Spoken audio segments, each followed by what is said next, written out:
السلام علیکم ګران اوریدونکو، امید کوم خوشاله به د خپل ژوند او مزي او خوندونه اخلي. ګران اوریدونکو، نن مې هم تاسو لپاره راوړی د ډیر زیات ښکلی ټاپک او دغه ټاپک به تاسو بالکل په سکرین باندې وینئ.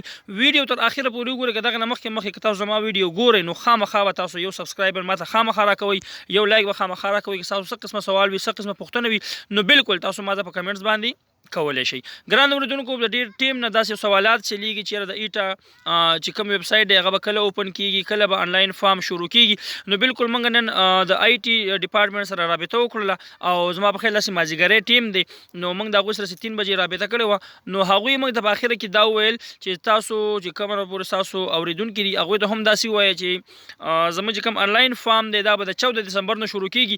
نو بالکل دا میسج چې کوم دی، یعنې دا ویډیو چې کومه ده دا د خپلو ملګرو سره شیر کړئ، په ګروپونو کې هم شیر کړئ چې ټولو ته پته ولګي چې بار بار دا تپوس نه کوي چې ایټا چې کوم آنلاین فارم دی دا به کله شروع کیږي. ولې چې دا په ډېر ګڼ تعداد باندې جابز راغلي دي او زموږ داسې خوږې پښتانه چې کوم دي، زموږ خواږرونه چې کوم دي، زموږ خوږې خویندې چې کومې دي، د هغوی د په انتظار باندې دي چې یاره دغه فارم به کله شروع کیږي. روزانه دغه ویب سایټ ګوري. نو بالکل موږ نن د آی ټي ډپارټمنټ سره خبر وکړل، هغوی چې په 14 دسمبر باندې به آنلاین فارم شروع کیږي. نو انشاءالله د کله هم آنلاین فارم شروع شو تاسو سره به هغه ویډیو هم شیر کوم. خو دا ویډیو تاسو خامخا د خپلو ملګرو سره شیر کړئ، د هغه خویندو سره شیر کړئ چې هغوی سره د آنلاین موبایل نه وي.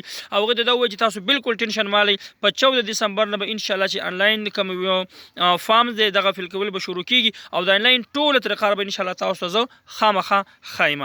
دویمه دا که تاسو زما دا ویډیو ګورئ نو پلیز ان کایندلی زما د ملاک اندرګي ټي وي چینل چې کوم دی دا تاسو سبسکرایب کړئ، یو لایک ماته خامخا راکړئ. تاسو څه قسمه پوښتنه وي، څه قسمه سوال وي، نو که په ګنس کې ماته خامخا تاسو ویلی شئ. د خپل ځان ډېر زیات خیال ساتئ. انشاءالله د راروانې ویډیو لپاره د الله په تم سپارم. د لوی الله په امان. پاکستان زنده باد.